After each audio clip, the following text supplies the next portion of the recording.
Hi, in today's episode, we'll be discussing how to truly live in the divine balance of head, heart, and soul. I hope you join me.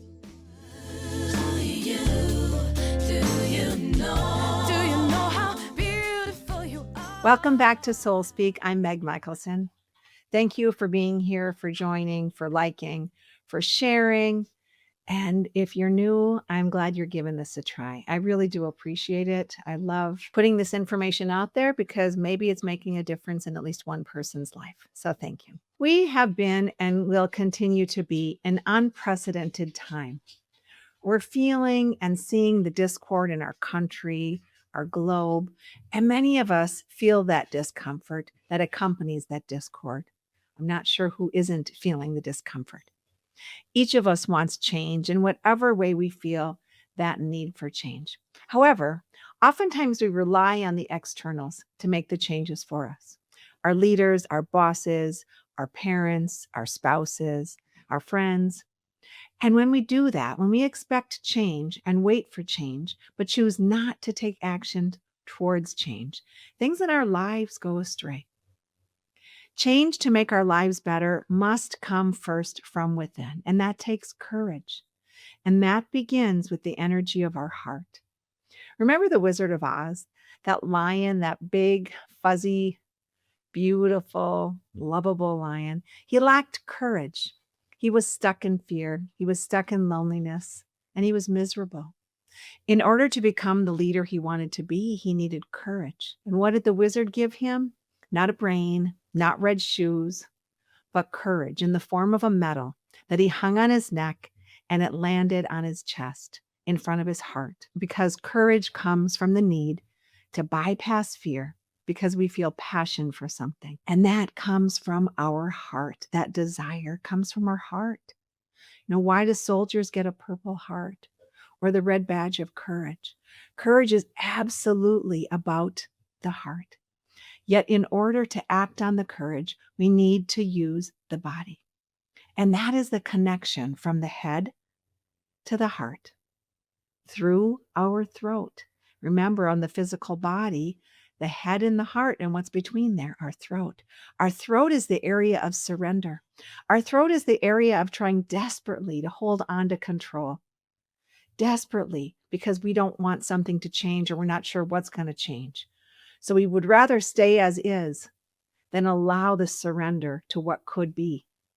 We need to surrender and take that scary step forward, even when and especially when we have no idea how it will land, what the outcome will be. And that is the connection between the head and the heart and the soul. The root of the word courage is cor, which is the Latin word for heart.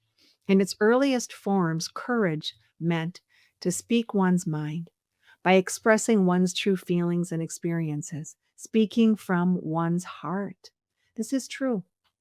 And also, to live holy, we need to grow beyond that statement of expressing one's true feelings and speaking from the heart. We want to expand on that to how we live.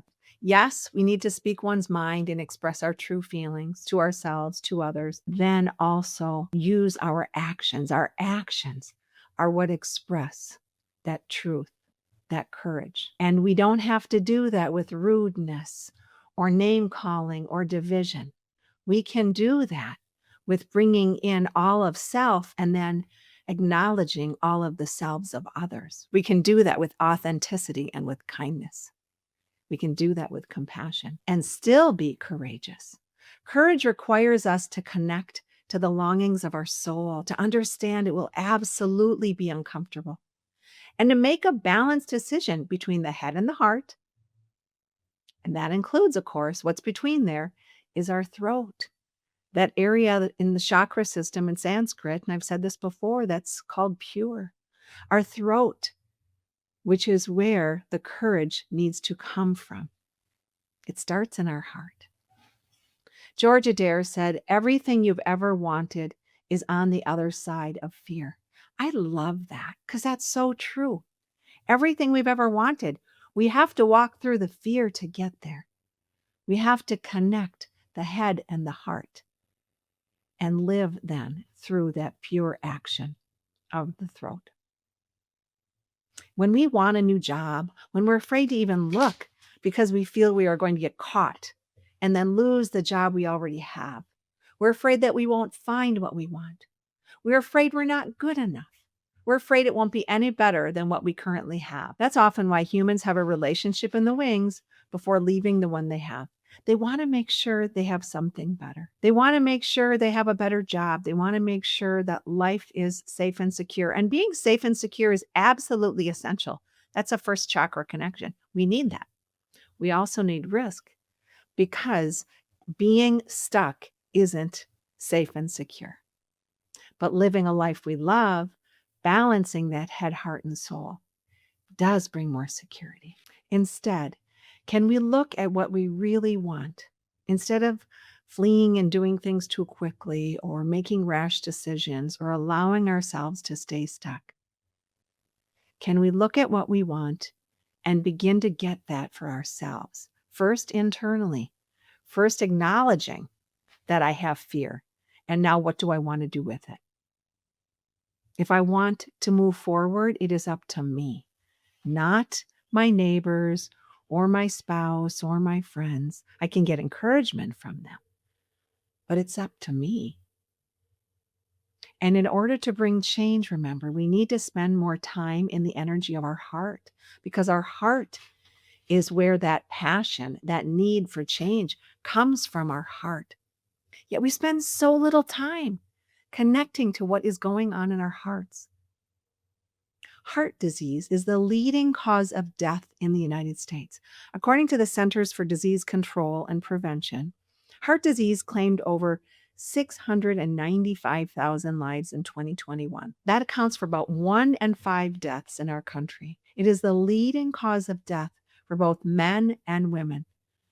And it doesn't matter race or ethnic group. It's across all groups. Why? Why is heart disease so big in our country? There are many factors, of course. And in my belief, at the bottom of all of this is we are not spending enough time in our heart. We spend so much time in our head. Think. I got to figure it out. I got to think it through. Yet, when we are lacking that connection to our heart, we are also lacking the care for our emotional health. To understand what we really want, we got to go into the heart. We might live with too much anger, too much fear, but that's coming from the thoughts in our head. Feelings, yes. But then we let our mind run rampant. And then we're taking away from the time we should be spending, changing our lives with what we can do, stepping into courage, which means we have to connect with what we're passionate about in our heart. If we don't, our body does take the hit. It does happen. Little ways that could lead to big ways. James Leatherman said, when you lean into your feelings, they dissipate. And thus is the wisdom of the Chinese finger trap. The only way out is to lean in, to stop fearing what you feel and start facing what you feel. Remember, that takes the heart, the head, and the connection between, which is the throat, our area of surrender. And then we take action. Recently, I was speaking with a man I happened to meet out in public. Although he does like some things about his current life, he was really talking a lot about the regret he has because he played life too safe. He didn't commit to his dreams. He likes his job, pays his bills, but he finds it boring, and he has not given him any time to himself to create the dreams that he had and still has lingering even in his free time. Think about this. If you had dreams from years ago and you're still longing for them or regretting that you didn't do them, isn't it time to make some time to create even part of that dream now? Part of his dream was to build furniture, but he looked at it way back then as not practical and he couldn't make a living at it. So he gave it up. He took the practical route. He took a job that pays the bills and he has that financial security, but he doesn't have the heart security. He doesn't have the love of life. There is nothing wrong, of course, nothing wrong with taking the practical route because we have mouths to feed, we have bills to pay, except there is a way to have both. It is incorrect. It's a hard way to live if we feel the lack because we created too much safety. Remember, that takes courage. What if you took the time even now, he's in his 50s. What if you took the time to start sketching some designs and budgeted a little time for the creation of them? There are even some tools and shops you can use in some areas, so you don't need them all yourself, or you could borrow. There's always ways. There's always ways. If it's something that our soul is longing to do, our body, our mind, it requires persistence and perseverance. And that feeds the heart. Why? Because it lightens your burden. It gives you things to feel proud of and look forward to. Even if he never sells one piece of furniture, he could gift them or make them for himself. He could make it and take it apart and rebuild another one. Who knows? It doesn't matter. He'll decide that if he would move into the creation of his dreams, allowing the heart to open, connect with the practicality of the head, and move into the state of surrender and take the steps. He would feel so much happier that he took this risk. Because when we don't, we feel disappointed in life and disappointed with our choices. And then we are not awake and our body suffers. Or we start to blame others for the disappointment of our dreams. There's always a balance to be had, of course, when we have passions and dreams and the steps we need to take there. It doesn't have to break the bank. It doesn't have to happen overnight, especially 2025 is really about taking those steps in that direction and building a strong foundation. It doesn't have to involve making fast, huge shifts, just one small step every day or every week. Putting some energy towards what has been holding us back from where we feel that sadness and that disappointment. Because when we live without moving out of regret and into our passions, it does affect the way we live. It does affect all the other decisions every day in some capacity. Why? Because it causes our head to be overthinking, our throat to feel tight, and our hearts to feel heavy. His face carried so much sadness, and he could smile and laugh. And yet there was still the sadness, and how he is affecting himself and other people's because he is not pursuing his dreams or he's in his head too much really does make a difference. I was on a flight the other day.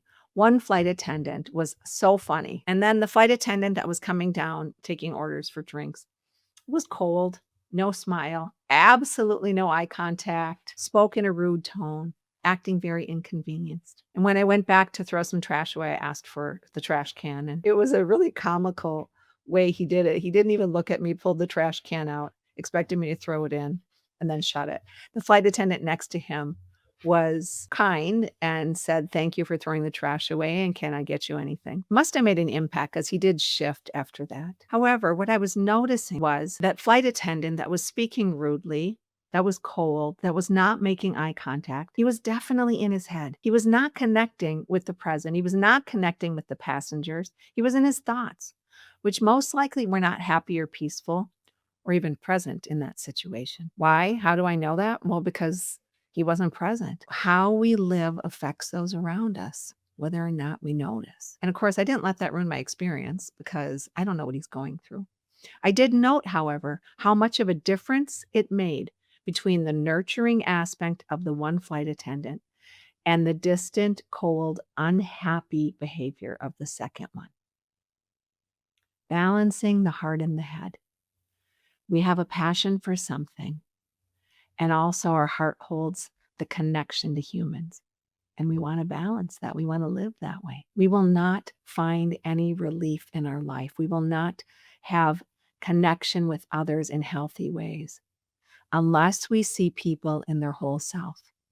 We mend bridges by seeing people in their whole self. Now let's add the soul to the mix. What if every decision we made, or before every decision we made, we ran through the wisdom of our soul? What does that mean, and how do we do that?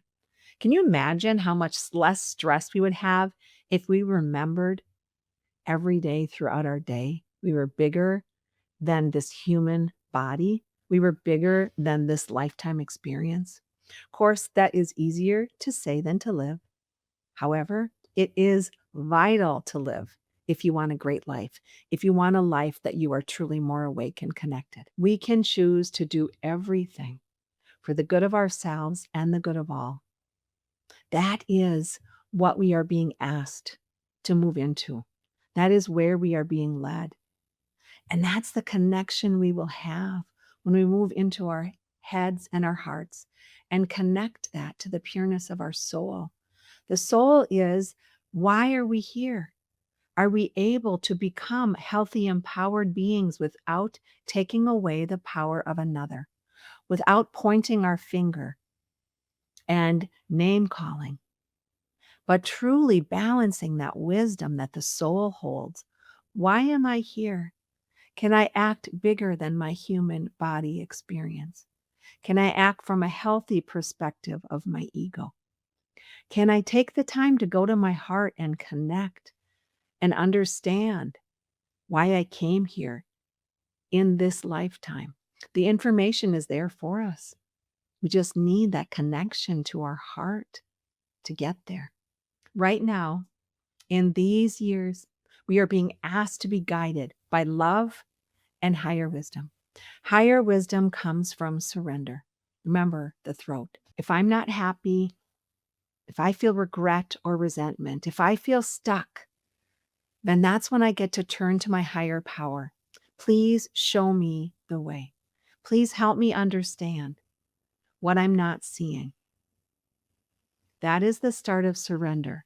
And that is how we can connect to our soul every day, every moment, if we choose. And we maybe won't always, right? But then we can remember, try again. Everything's try again. Finding that connection to that higher purpose, our higher self, our higher power, when we connect that to our daily living, it is the most powerful, authentic energy available to us. And it is truly the best way to balance the passion we feel, the discontent we have because we need to make changes, the stress of too much thinking. It is the most powerful, authentic energy we have to bring in the balance and the healing.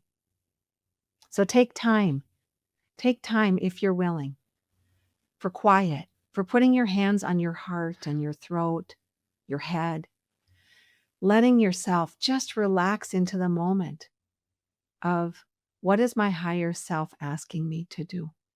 And now, may I move with courage and take the steps I need, even if they're small ones, to live the life I truly came to live. Have a beautiful month of March. May you find many ways to bring love, peace, kindness, truth, and connection into your daily experience. Thank you. Hey, listeners, thank you so much for being part of the Soul Speak world. I really appreciate that. And if you're willing, and if you find this of value, would you please follow on any of the platforms you're listening to, whether that's Apple or Spotify or Google or any of the platforms. And of course, I love the ratings if you find this valuable. You can also follow me on YouTube and like and share, and all of that really makes a difference. Appreciate your participation. And of course, I really appreciate you being part of this world.